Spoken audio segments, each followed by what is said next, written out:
سلام انتعنا نمنيلكم زخبركم تخطاتلتنا وتسيد شاوعي مدرخ تور دي فرانس كلتشحن 24 حيزنا لكم قريبنا لنا سناي مكتتال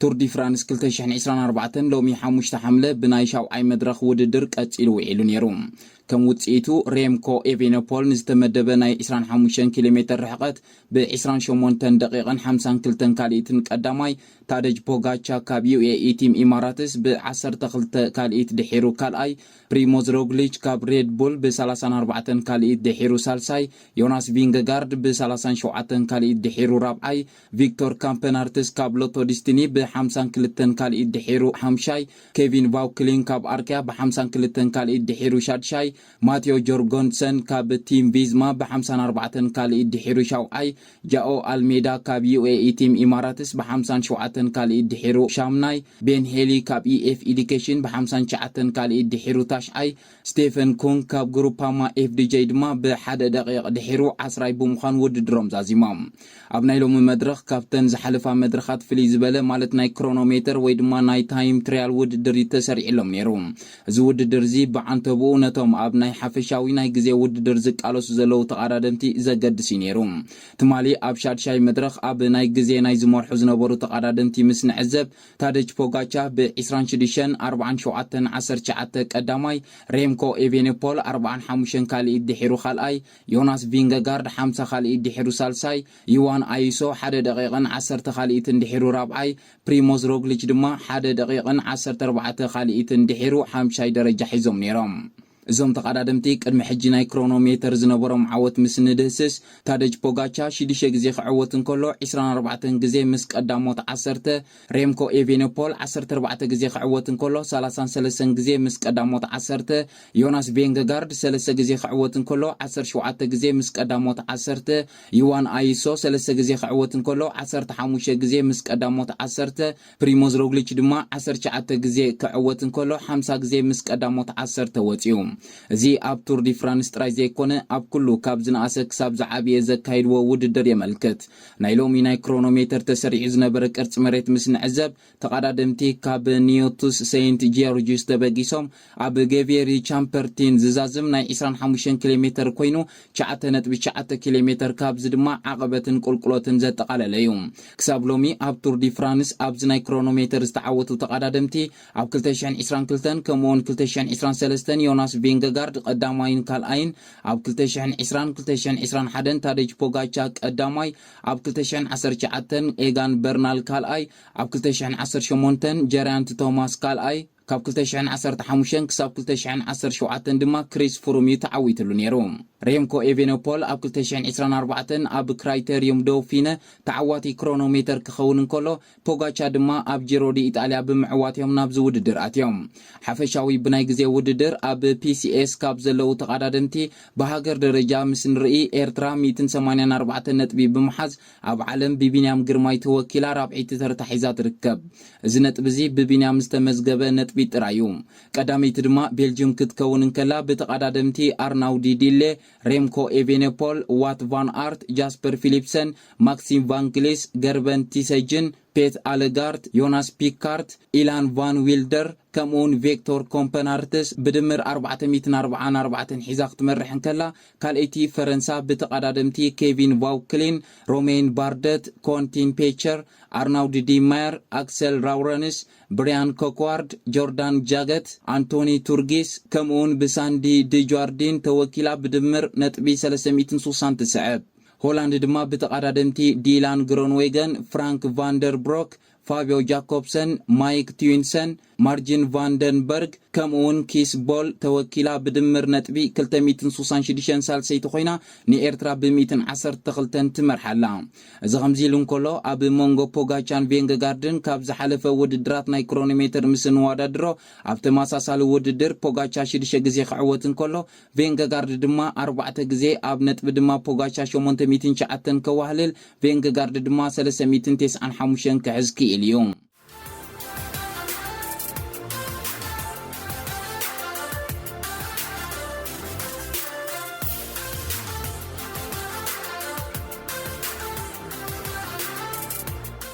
ኣብናይ ሎም ውድድር ፍልይ ዝበለ ኣጋጣሚ ነይሩ እንተኮይኑ ናይ ጋንታ ኩቤካ መዓልቲ ተባሂላ ኤርትራዊ ተቀዳዳማይ ክለብ ኩቤካ ናብ ዝመድረኽ ንትምህርቲ ኣትዩ ነይሩ ኤርትራዊ ኣማን ዓወት ብምኽንያት መዓልቲ ኩቤካ ነዚ ናይ ሎም መድረኽ በተን ቱር ዲ ፍራንስ ንኣፍሪቃውያን ተማሃሮ ካብ ገዝኦም ንትምህርቶም መመላለሲ ክኾኖም ዝህብዎም ማውንቴን ብሽክሌታ ተወጢሑ ነቲ ውድድር ብኽብሪ ከፊትዎ ቱር ዲ ፍራንስ ዓመታዊ ነቶም ካብ ገዝኦም ክሳብ ቤት ትምህርቶም ርሑቕ ኪሎሜትራት እናተጓዓዙ ዝመሃሩ ከም መተባብዒ ዓመታዊ 2000 ማውንቴን ባይክ ማለት ከምዛ ሎሚ ኣማን ዓወት ሒዝዋ ዝነበረ ብሽክሌታ ይዕድል እዩ ኣማን ዓወት ኣብ ዝሓለፈ ዓመት ቻምፒዮን ኤርትራ ቀዳማይ ብምዃን ዝተዓወተ ብዙሕ ተስፋ ተነቢሩሉ ዘሎ ኤርትራዊ ተቀዳዳማይ እዩ ኣብዚ ዓመት እዚ ካብ ዘሰላሰሎም ውድድራት እንተዳሪና ኣብ ቱር ኣልጀርያ ከምኡውን ኣብ ቱር ሩዋንዳ ዘተባብዕ ደረጃ ብምሓዝ ውድድሩ ዛዚሙ ዕዉት ቻምፒዮን ኤርትራ 2023 ኣማን ዓወት ቢኒያም ዝተዓወተ ኣብ መድረኽ ምስኡ ሓጎሱ ክገልጽን ቀጠልያ ማልያ ኣብ ዝወደየሉ ድማ ምስኡ ኣብ መድረኽ ከም ዝተሰኣለን ተዓዚብና ኢና ኣብ ቱር ዲ ፍራንስ ዘደንቕ ብቕዓት ዘርኣዩ ተባሂሎም ዝተጠቕሱን ደረጃ ዝተዋሃቦምን ኣፍሪቃውያን ተቀዳደምቲ ኣብ 2023 ቢኒያም ግርማይ ክኸውን እንከሎ ካብ 2021 ክሳብ 22 ሉዊስ ሜንቲጀስ ካብ 2018 ክሳብ 2020 ዴሪ ኢምፔይ ካብ 2016 ክሳብ 17 ሉዊስ ሜንቲጀስ ክኾኑ እንከለው ኣብ 2015 ድማ ዳንኤል ተክለ ሃይማኖት ከም ዝነበረ ይፍለጥ ኣብዚ ናይ ሎሚ ውድድር ፖጋቻ ወላውን ኣዝዩ ዘደንቕ ብቕዓት ከርኢ እንተኸኣለ ኤቨነፐል ዝረገጾ ፔዳል ክረግጽ ብዘይ ምኽኣሉ ካልኣይ ተርታ ብምሓዝ ውድድሩ ክዛዝም እንከሎ ኣብ ዝባኑ ዘላ ብጫ ማልያ ግን ከውሕሳ ክኢሉሎ ፖጋቻ ሎሚታ ብማእከል ርሕቐት ሸፈነ ናይቲ ውድድር ዝነበረት 200 ብራኸ ምንቅዕራር ዝነበራ ናይ 5 ኪሎሜትር ርሕቐት ማዕረ ኤቨነፐል ክረግጽ ብዘይ ምኽኣል እዩ ነቲ ኤቨነፐል ሎሚ 12 ካልኢት ዘንጸፈሉ ግዜ ክኸስር ተገዲዱ ቬንገጋርድ እውን እንተኾነ ክሳብ መወዳእታ 7 ኪሎሜትር ቀዳማይ ኮይኑ ይመርሕ እኳ እንተነበረ ብድሕሪኡ ግን ግዜ እንዳኸሰረ ክኸይድ ኢና ተዓዚብና ኣብዚ ሎሚ ዝተኻየደ ውድድር ተቀዳደምቲ ኣብ ንሓድሕዶም ዘሎ ብቕዓት ዝግምግምሉ ኮይኑ ተረኺቡሎ ውድድር ናይ መዓልቲ ጉዳይ ወላውን እንተኾነ መን ኣበየናይ ቦታን ግዜን የድምዕ ግና እኹል ሓበሬታ ክትረኽበሉ ትኽእል ናይ ክሮኖሜተር መድረኽ እዩ ኣብዚ ውድድር ካብ 8 ክሳብ 14 ኪሎሜትር ኣብ ዝነበረሉ ግዜ ሬምኮ ዝቐልጠፈ ክኸውን እንከሎ ፖጋቻ ካልኣይ ቬንገጋርድ ድማ ሳልሳይ ነይሮም ኣብዚ ውድድር ንስተዓወተ ተቀዳዳማይ ብዘይካ ዝወሃቦ ገንዘባዊ ሽልማት ኮልናጎ ባይክ ዝተባሃለት መወዳደሪት ክሮኖሜተር ዝኾነት ብሽክሌታ እውን ይሽሎም እዮም ኤቨነፐል ኣብዛ መድረኽ ነዛ ብሽክሌታ ክዕወተላ እንከሎ ኣብ ክራይቴሪየም ዶፊነ እውን ተዓዋቲ ብምዃን ናብዚ ውድድር ኣትዩ ድርብ ዓወታ መዝጊብሎ ቢኒያም ኣብ ናይ ሎሚ ውድድር መበል 41 ተርታ ብምሓዝ ውድድሩ ክዛዝም እንከሎ ኣብ ናይ ፒሲኤስ ደረጃ ድማ 15 ተርታ ንቅድሚት ሓኺሩ ይርከብ ጽባሕ ኣብ ዘሎ ውድድር ተቀዳደምቲ ሒዞም ዝኣትው ደረጃ ምስ ንርኢ ኣብ ናይ ሓፈሻዊ ናይ ነጥቢ ምድብ ቢኒያም ሕጂ እውን ቀጠልያ ማልያ ወዲኡ ኣብ ናይ ጽባሕ መድረኽ ክንሪኦ ኢና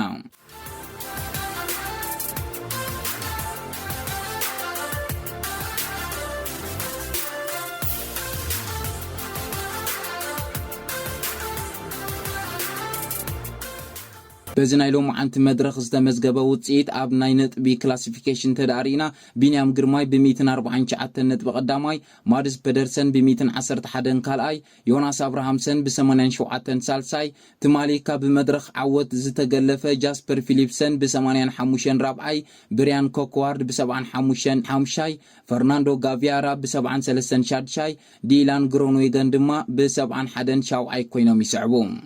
ኣብ ናይ ትሕቲ 25 ዓመት ብሉጽ ናይ ግዜ ተቀዳዳማይ ንእትወሃብ ጻዕዳ ማልያ ድማ ሬምኮ ኤቨነፐል ብ26:16:56 ቀዳማይ ዩዋን ኣይሶ ብ1 ደቂቕን 43 ካልኢት እንድሒሩ ካልኣይ ካርሎስ ሮድሪገዝ ብ1 ደቂቕን 58 ካልኢት እንድሒሩ ሳልሳይ ማቲው ጆርጎንሰን ብ3 ደቂቕን 30 ካልኢት እንድሒሩ ራብዓይ ሳንቲያጎ ቢትሬጎ ብ5 ደቂቕን 20 ካልኢት እንድሒሩ ሓምሻይ ኢላን ቫን ዊልደር ድማ ብ6 ደቂቕን 10 ካልኢት እንድሒሩ ሻድሻይ ደረጃ ሒዝሎም ኣብ ናይ ጋንታ ምድብ እንተመጺና ድማ ዩኤኢ ቲም ኢማራትስ ብ81:54 ባዶ 4 ግዜ ቀዳመይቲ ሳውዳል ኩዊክ ስቴፕ ብ6 ደቂቕን 4 ካልኢት እንድሒራ ካልአይቲ ሬድ ቡል ቦራ ብ7 ደቂቕን 41 ካልኢት እንድሒራ ሳልሰይቲ ኢኒዮስ ግሬናዲየርስ ብ8 ደቂቕን 31 ካልኢት እንድሒራ ራብዒይቲ ኮይና ትስዕብ ኣላ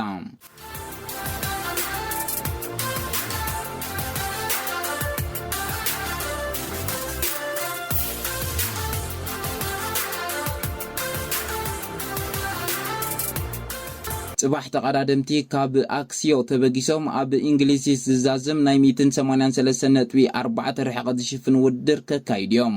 እዚ ናይ ጽባሕ ትሕተ ቅርጺ ዓቀባታት ዝመልኦ ብምዃኑ ብዙሕ መጥቃዕትታት ዝረኣዮ ብዙሓት ጉጅለታት ዝከፋፈላሉ ከምኡውን ብቅጽበታዊ ውድድር ዘይዛዝም መድረኽ ክኸውን እዩ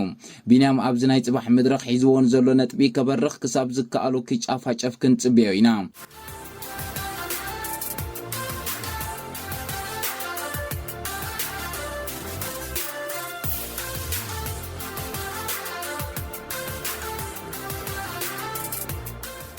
زخبركم سمعتنا وصيت شاوعي مدرخ تور دي فرانس ابزي زازم صباح وصيت شامناي مدرخ حزنا لكم كنملسينا كساب شعوغن سسنايو